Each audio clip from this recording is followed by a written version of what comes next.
शांति। आज 16/12/22 बाबा के महावाक्य है। मीठे बच्चे, बाप का और चक्र को याद करो। मुख से कुछ भी बोलने की दरकार नहीं, सिर्फ इस नर्क से दिल हटा दो तो तुम एवर निरोगी बन जाएंगे। प्रश्न है, बाप डायरेक्ट आकर अपने बच्चों की श्रेष्ठ प्रारब्ध बनाने के लिए कौन सी राय देते हैं? उत्तर है, बच्चे, अब तुम्हारा सब कुछ खत्म होने वाला है। जो आंखों से दिख रहा है कुछ भी काम नहीं आएगा, इसीलिए सुदामा की तरह अपनी भविष्य प्रारब्ध बना लो। बाप तुम्हें डायरेक्ट आके डायरेक्शन देते हैं, तो अपना सब कुछ सफल करो। हॉस्पिटल कम कॉलेज खोल दो, जिससे बहुतों का कल्याण होगा। सबको रास्ता बताओ कि श्रीमत पर चलते रहो। ओम शांति। बेहद का बाप ही बच्चों को समझाते हैं। समझाया उसको जाता है जो बेसमझ होते हैं। तुम जानते हो बरोबर सब पतित हैं। पतित पावन बाप को इसीलिए याद करते हैं। पतित मनुष्य को ज़रूर बेसमझ कहेंगे ना। सभी ही उस पतित पावन को बुलाते कि हमको पावन बनाओ। भारतवासी जानते हैं सतयुग में यह भारत पावन था, पावन ग्रस्त धर्म था। इस समय पतित ग्रस्त अधर्म है। धर्मात्मा को पावन कहा जाता है। इस भारत में 5000 वर्ष पहले जब लक्ष्मी नारायण का राज्य था, उनको पावन राज्य कहा जाता था। नर और नारी दोनों पावन थे। बाप बैठ सब समझाते हैं। आधा कल्प से भक्ति मार्ग चला है। जब तप आदि करना, वेद अध्ययन करना, ये सब भक्ति के मार्ग है। इससे मुझे कोई प्राप्त नहीं कर सकता। मुझे बाप को जानते ही नहीं तो सब वेस्ट ऑफ टाइम है ना, वेस्ट ऑफ एनर्जी करते हैं। दोपहर से लेकर भक्ति शुरू होती है, फिर देवताएं वाम मार्ग में जाते हैं। लाखों करोड़ों रुपए खर्च करके देवताओं के मंदिर बनाते हैं। देखो सोमनाथ का मंदिर कितना हीरे जवाहरात सजा हुआ बनाया था। उस समय के हिसाब अनुसार करोड़ों रुपए खर्च नहीं किया होगा, क्योंकि उस समय तो हीरे जवाहरात आदि का दाम कुछ भी नहीं रहता। इस समय अगर वो मंदिर होता तो अथाह पद्मों की मिल्कियत हो जाए। अब बाप समझाते हैं, मीठे बच्चे, वेद शास्त्र अध्ययन करना ये भक्ति है। मैं भक्ति से प्राप्त नहीं होता हूँ और उसमें ज्ञान नहीं है। सतयुग में तीर्थ आदि नहीं मनाते हैं। गंगा जमुना नदियाँ तो सतयुग में भी है, अभी भी है। सतयुग में कोई तीर्थ करने के लिए नदियाँ नहीं जाता है।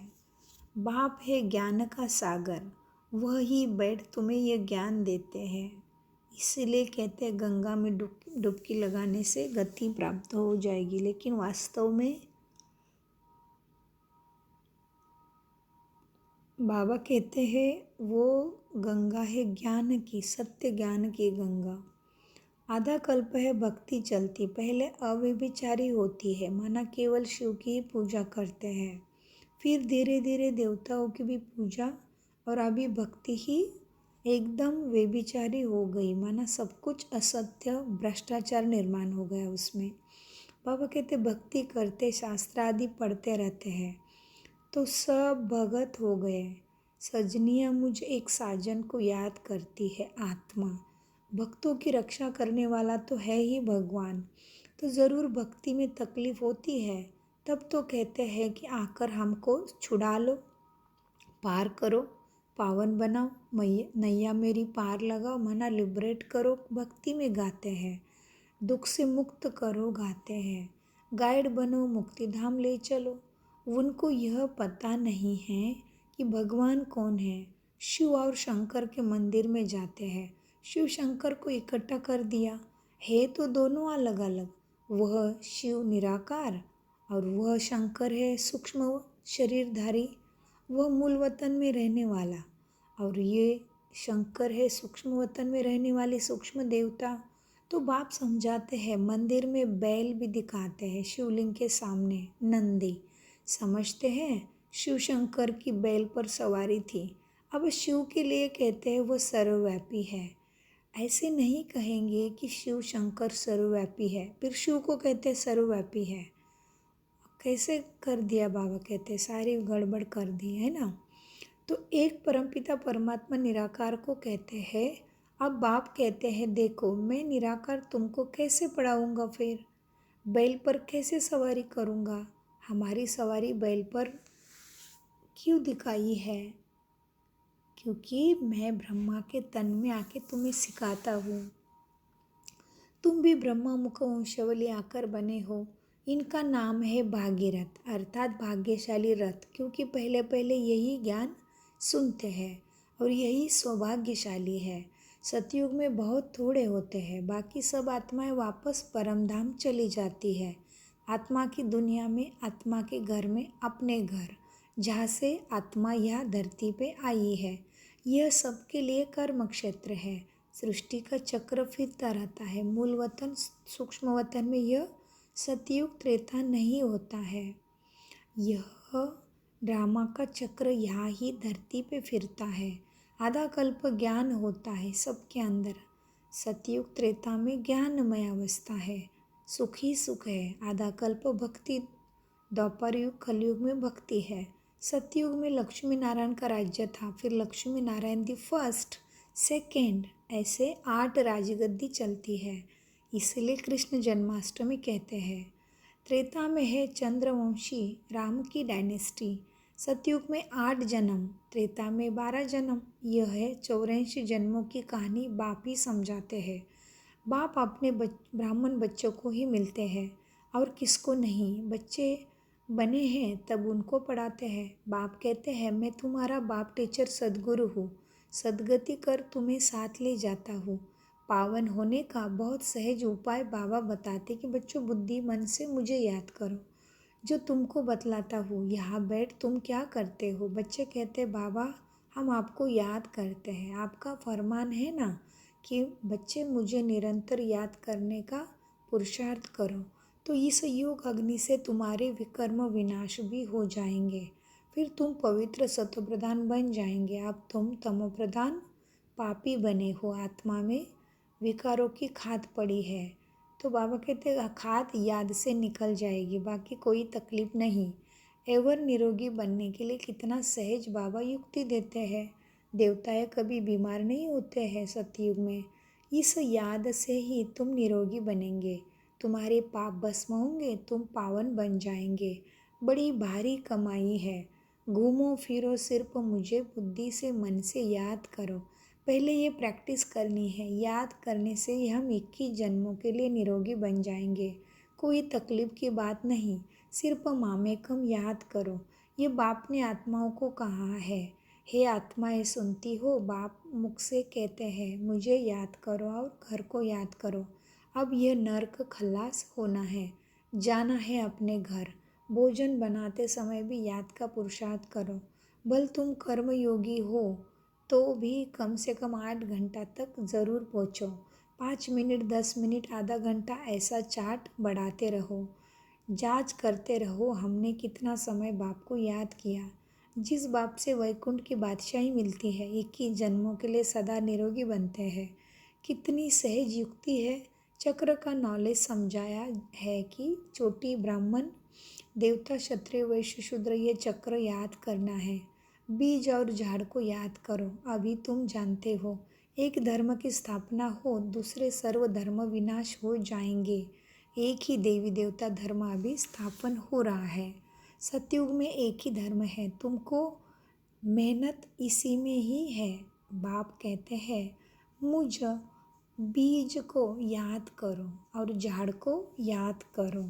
स्थापना विनाश और पालना को समझो। ये बहुत सहज है। सहज योग और सहज ज्ञान है ना। बीज से झाड़ कैसे निकलता है, ये तुम्हारी बुद्धि में ज्ञान है। तुम भले रहो गृहस्थ में, परंतु मन वचन कर्म से पवित्र रहना है। यह तो अच्छा है ना। बाप कहते हैं 63 जन्म तुमने नरक में गोते खाए, बहुत ही भटकते आए हैं। कितना पाप किया, अब बिल्कुल ही पापात्मा बन पड़े हो। रावण की मत पर चलते आए हो। गांधी भी राम राज्य चाहते थे। इसका क्या मतलब है? यह रावण राज्य है ना। मनुष्य की बुद्धि कितनी मलिन पापी हो गई है, कुछ भी समझते नहीं। स्वर्ग कब था किसको मालूम नहीं। लक्ष्मी नारायण को 5000 वर्ष हुए हैं, यह किसको मालूम नहीं है। सत्यु की आयु लाखों वर्ष कह दिए। ज्ञान का आधा कल्प, भक्ति का आधा कल्प। दुनिया फिर जब भक्ति फिर पुरानी दुनिया हो जाती है, भक्ति पूरी हो जाती है, तो आता है वैराग्य। इस नरक से दिल हटा देते हैं। तुम यहाँ बैठे बहुत कमाई करते हो, यह आदत से बाप कहते हैं तुम चक्रवर्ती राजा बनते हो। यह तुम्हारा अंतिम 84वां जन्म है। विनाश तुम्हारे सामने खड़ा है। मृत्यु लोक का विनाश निश्चित, अमरलोक की स्थापना हो रही है। अमरनाथ बाबा से हम सत्यनारायण बनने की सत्य कथा सुनते हैं। यह एक कथा शास्त्र आदि कितने ढेर बनाए हैं, करोड़ों पदम रुपए खर्च करते हैं, फिर भी सब कुछ झूठ ही है। बाप सच बतला के सचखंड की स्थापना करते हैं। कितने अच्छे रहते बाबा समझाते हैं। कैसे भी अबलाए गणिकाए अहिल्या उस स्वर्ग का मालिक बन सकती है। मना अबलाए मना जिसको हाथ पैर ठीक से नहीं, बहुत गरीब है और अनाथ भी है। गणिकाए मना जो ऐसे कुछ भी वेश्या का भी धंधा करते हैं, बहुत अपवित्र है, या दुनिया ने उनको नामंजूर किया है, या जिसको हिजड़ा भी कहते हैं, और बहुत गरीब है, पतित है, जिनको मंदिरों में आने नहीं दिया जाता आज भी कहीं कहीं जगह पे। जैसे उनको क्या कहते हैं, दलित कहते हैं ना, ऐसे जो भी है। बाबा कहते हैं कोई भी मुझे जान के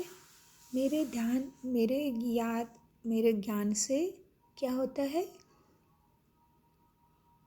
आने वाले सुख की दुनिया का मालिक बन सकता है। बाबा इतना सब कुछ देते हैं। देखो इसमें ये ज्ञान से प्राप्ति करने का अधिकार सबको है, यही बाबा को बताना है। बाबा कहते हैं तुम्हारे पास अभी है ही क्या। देखो अमेरिका में क्या है, बड़े बड़े महल है, अभी भी वहाँ पे महल है। वह तो फिर अभी गिरे के गिरे, बस धरती हिलनी चाहिए, सब कुछ जमींदस्त हो जाएगा। देखो स्वर्ग में तो आकीचार धन था, यह तो धन ही नहीं। अमेरिका के व्हाइट हाउस को क्या लूटेंगे, कुछ भी नहीं रखा है उसमें।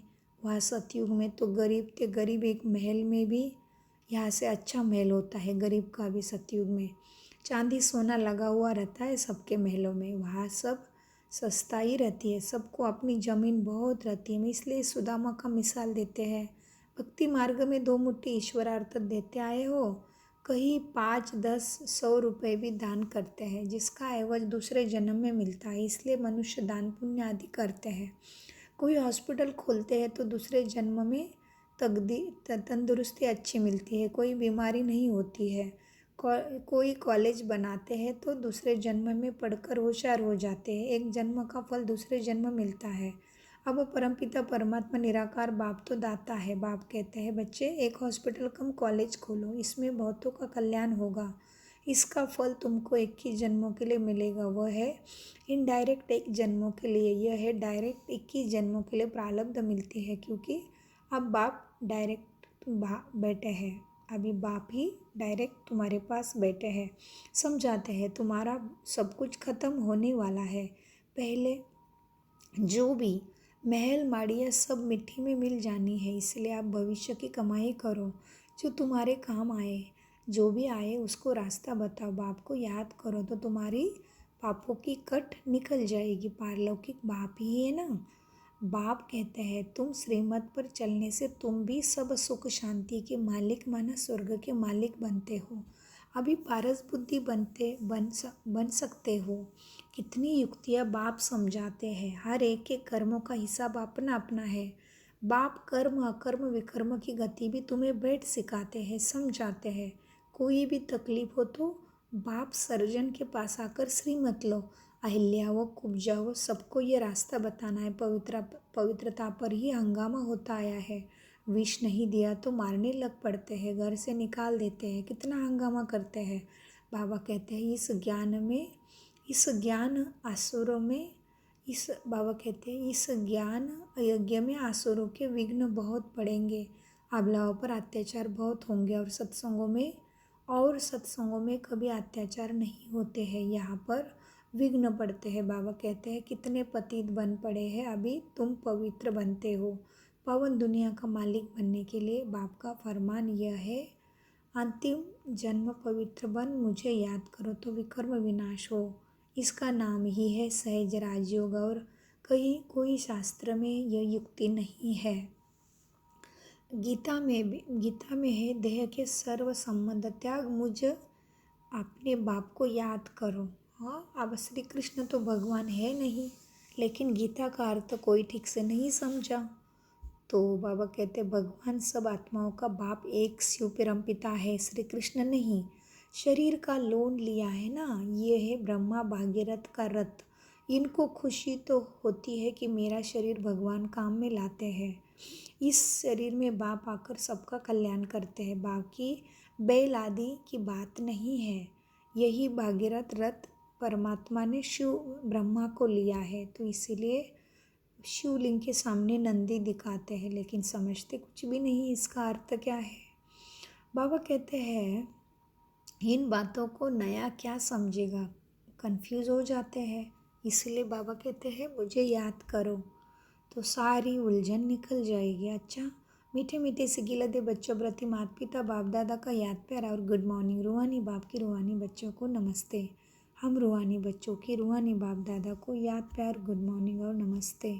धारणा के लिए मुख्य सारी इस अंतिम जन्म में संपूर्ण पवित्र बन बाप की याद में रहना है। इस पतित दुनिया से दिल हटा देनी है।